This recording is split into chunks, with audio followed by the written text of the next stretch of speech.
Hi, it's me. I'm a mess. Let's do a story time. Oh, God. I just feel like I'm a mess. I know I ghosted you guys for like a week and I feel horrible. And this video is going to be so disjointed and make like almost no sense. So let's get into it. Before we get into it, if you are feeling like a mess, let's get in touch. Go to my website, shallonlester.com, and click submit a question, and I got you, boo. Also, like I said in the last few videos, we're raising money for this animal rescue hospital in Costa Rica called Kids Saving the Rainforest. They help rehab baby sloths and monkeys and all these little guys and get them back out into the wild. It's just such an incredible organization. And, you know, if I've helped you, I'd appreciate you paying it forward and helping these little ones because, you know, we got to help the little baby animals. Anyway, yeah, so this last week I went back to New York. Every time I go to New York, it's just like a different type of meltdown. I actually had like a petite panic attack. Like I was hyperventilating and I was like about to cry and I was shaking and it was not good. I don't know if you guys have felt this kind of feeling, but it's like, I can't believe I used to live there, and yet I can't believe I don't anymore. Maybe you feel like this if you graduate college and you go back like fairly recently, and it's like, I was this person for so long, and now I'm not anymore, and I don't understand who I am now.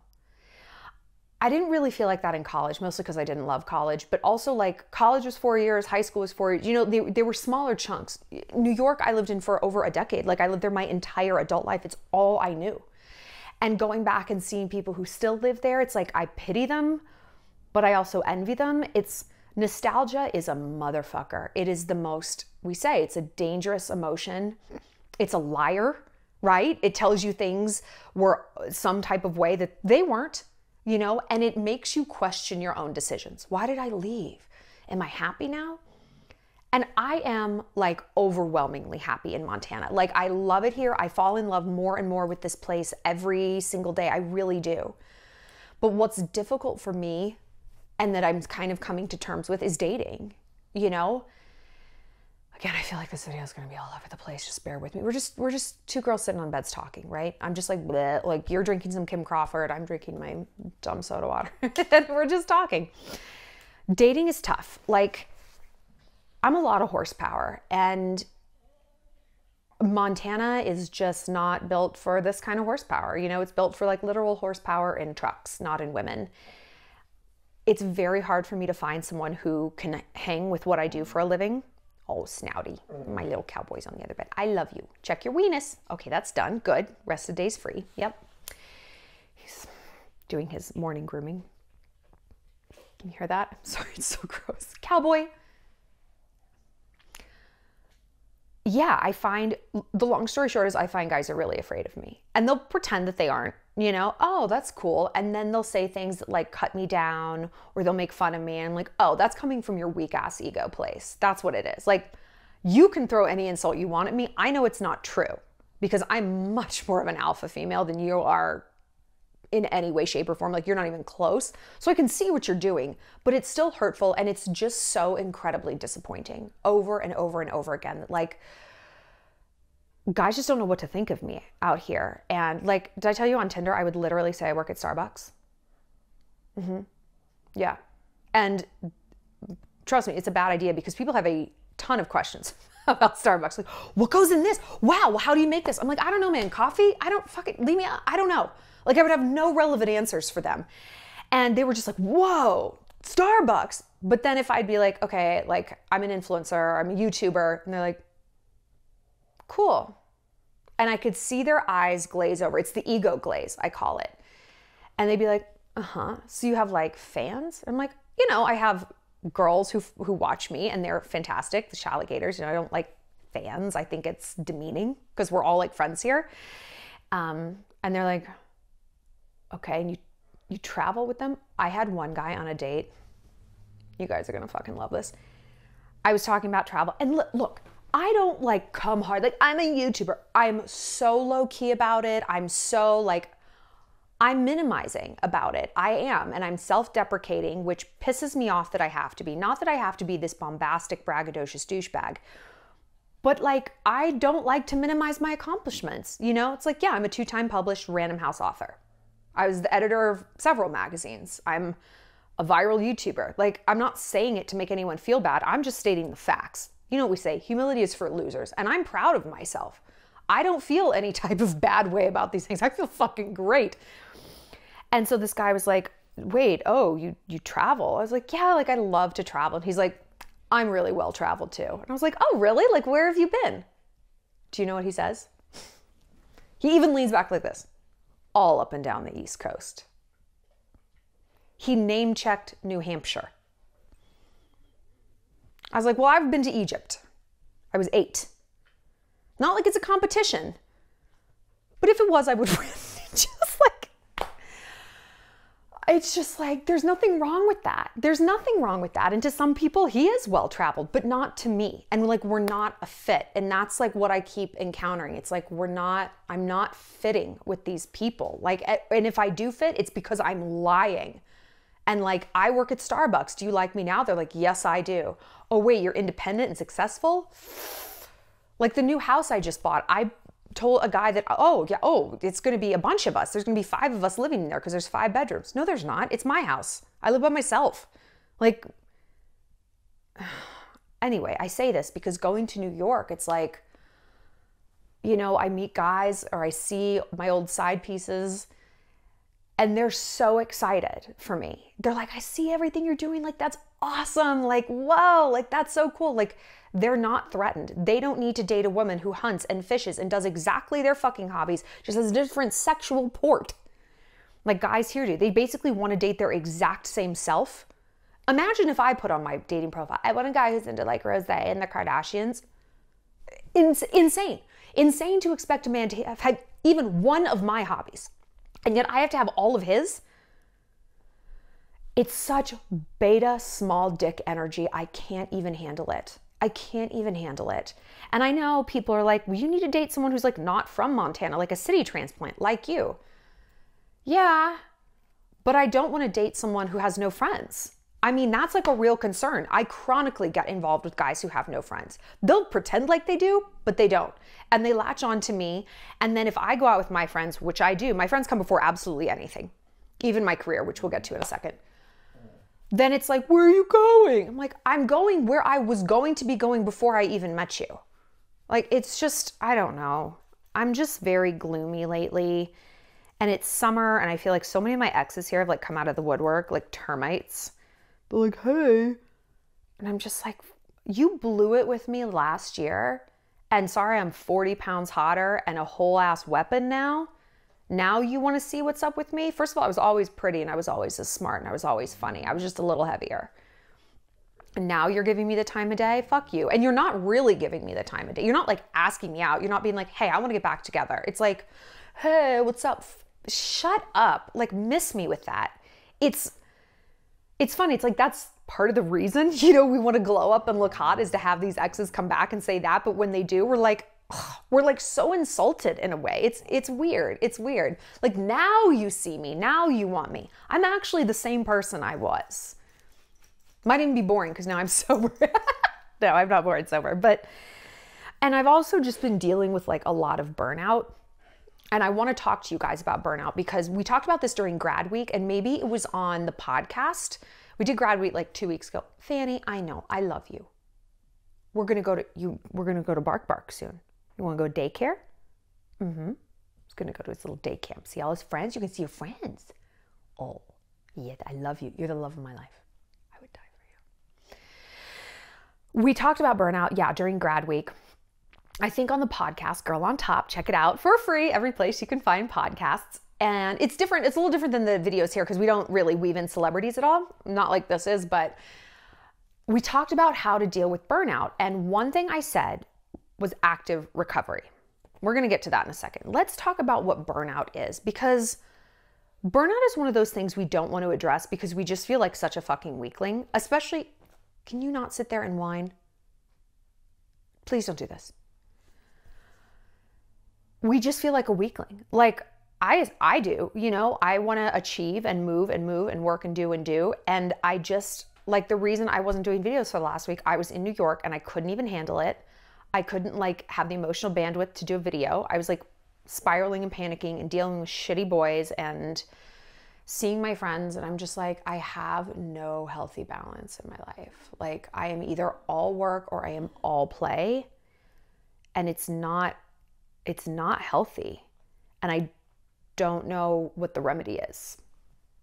If you guys have a remedy, I am all ears. But what I think, because I've been thinking a lot about burnout, I think the key way to head off burnout is to do something you like in the first place. And again, we talked about this in grad week, how to find your path and how it's difficult. We talked about this in the last episode of the podcast. We were talking about comparing ourselves to our friends and their path and how to like be okay with your own path and not feel any type of way when they get engaged or have a baby or get a promotion or whatever it is. And it's tough because women like us, we're too good at too many things. Aren't we? Yeah. Like, yeah, we can be really like analytical and all this stuff, but we can also be really creative and outgoing, and we can be like fun and vibrant, but really domestic. Like, yeah, we'd be a great career person. We'd be a great wife. Like, we'd be a bunch of stuff. So it's tough because no matter what path you're on, it can feel like the wrong one. And it's important to remember that you can take every path. You can be the career woman. You can be the wife. You can be the outgoing creative. You can be the analytical corporate bitch.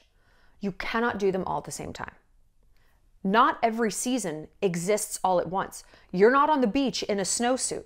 You're not snowboarding in a bikini. There's different seasons for different things. We acknowledge that in the world. But when it comes to our emotions, no, we have to do it all. It's because we have this fear that we're running out of time. And of course, memento mori, remember death. Death is coming. What an uplifting video this is. But we have to remember that like our time here on earth is limited. This is our one shot. Are we wasting it? What are we doing with it? But we can't go too far in that direction where we're like, I gotta do it all at once. Because ironically, we end up doing none of it right, none of it well, and really, truly wasting our time. Rather than if we specialize, it's this season. And then next, it's gonna be that season. I'm gonna focus on my career until I'm 30. I'm gonna stack a pile of cash. I'm gonna buy a house by 28. Then I'm gonna focus on finding a person to be in that house with me and filling it with kids. Great.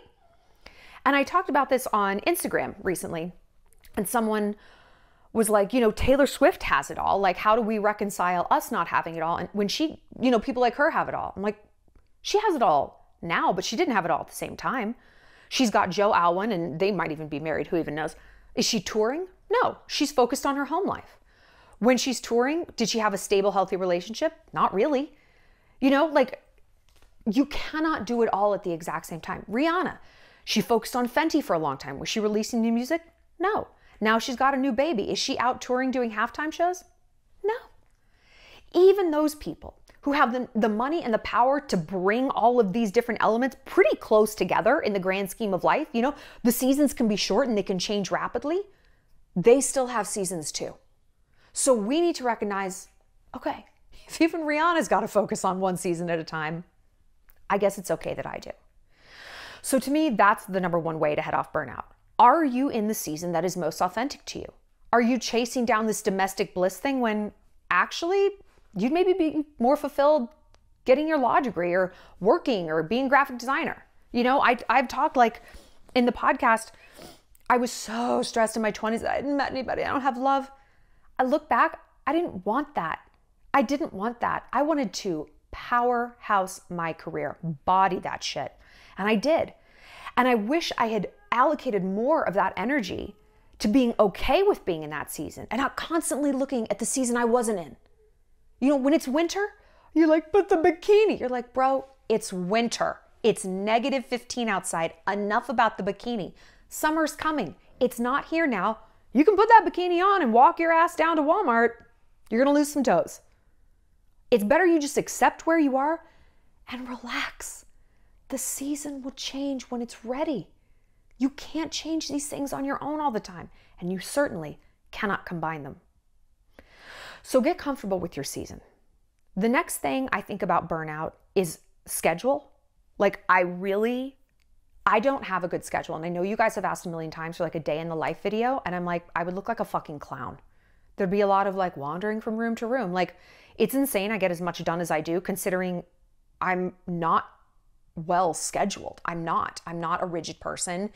I don't set an alarm in the morning, you know, unless I have Pilates, which I do a lot of days, but I sleep in.